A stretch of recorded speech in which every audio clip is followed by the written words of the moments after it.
हम लॉक के जब गुण विचार की बात करते हैं तो हम ये देखते हैं कि गुण की अवधारणा जो है वह द्रव्य के ज्ञान के लिए आवश्यक है।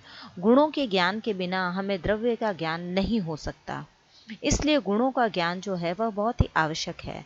लॉक ने स्पष्ट रूप से बताया है कि गुणों के आधार या आश्रय को ही द्रव्य कहते हैं। गुणों का ज्ञान जो है वह प्रत्यक्ष के द्वारा हमें होता है। इसका अर्थ यह है कि हम अपनी इंद्रियों से गुणों का प्रत्यक्ष करते हैं, इसे बात को हम अस्वीकार नहीं कर सकते। इस प्रकार प्रत्यक्ष गम्य होने के कारण इसकी सत्ता या अस्तित्व अवश्य स्वीकार किया जाता है। यदि गुण प्रत्यक्ष होने के कारण ही स्वीकार्य है तो गुणों के आधार द्रव्य को भी स्वीकार करना होगा। गुणों का आधार जो है वह द्रव्य अवश्य है, क्योंकि गुण निराधार नहीं रह सकते। क्योंकि निराधार का ज्ञान है वह संभव नहीं होता। गुणों का ज्ञान हमें होता है, इसलिए इसका आधार द्रव्य भी अवश्य है। इस प्रकार हम देखते हैं कि लौक गुण और इसके आधार द्रव्य दोनों की सत्ता को स्वीकार करते हैं। हम देखते हैं कि लॉक जो है वह ये कहते हैं कि इनमें गुण और द्रव्य के अंदर एक आवश्यक भेद है। गुणों की सत्ता हम इसलिए स्वीकार करते हैं कि इसकी सत्ता का हमें प्रत्यक्ष ज्ञान होता है, परंतु द्रव्य की सत्ता हम इसलिए स्वीकार करते हैं कि गुण निराधार नहीं रह सकते। इस प्रकार गुणों की सत्ता के संबंध में प्रत्यक्ष ही प्रमाण है, परंतु द्रव्य की सत्ता के संबंध में तर्क ही प्रमाण है। हम तर्क के आधार पर यह मान लेते हैं कि गुण निराधार नहीं रह सकते।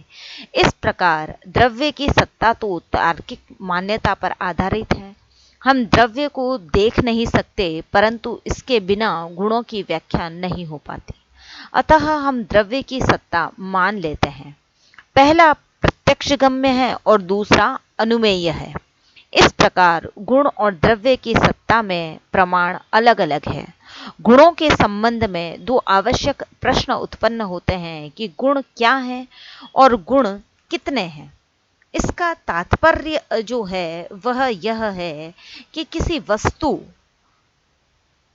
यानी कि द्रव्य के स्वभाव या धर्म को ही उस वस्तु का गुण कहा जाता है। संसार में चेतन और अचेतन द्रव्य है, इसका स्वभाव या धर्म अलग अलग है। चेतन द्रव्य अचेतन द्रव्य से भिन्न है, क्योंकि चेतन और अचेतन धर्म भिन्न भिन्न है। जो चेतन है वह अचेतन नहीं, और जो अचेतन है वह चेतन नहीं। इस प्रकार चेतन और अचेतन द्रव्यों का आधार चेतन और अचेतन धर्म है, परंतु चेतन और अचेतन तो मन के विचार या मानसिक प्रत्यय हैं। इन प्रत्ययों को उत्पन्न करने वाला गुण ही है।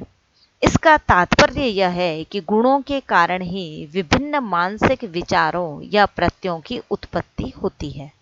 अतः विचार या प्रत्ययों को उत्पन्न करने वाली शक्ति का नाम ही गुण है। लॉक एक उदाहरण के द्वारा इस बात को स्पष्ट करते हैं। वो कहते हैं कि बर्फ का एक गोलाकार टुकड़ा तो द्रव्य हुआ। गोल आकार और उजला रंग आदि गुण हैं।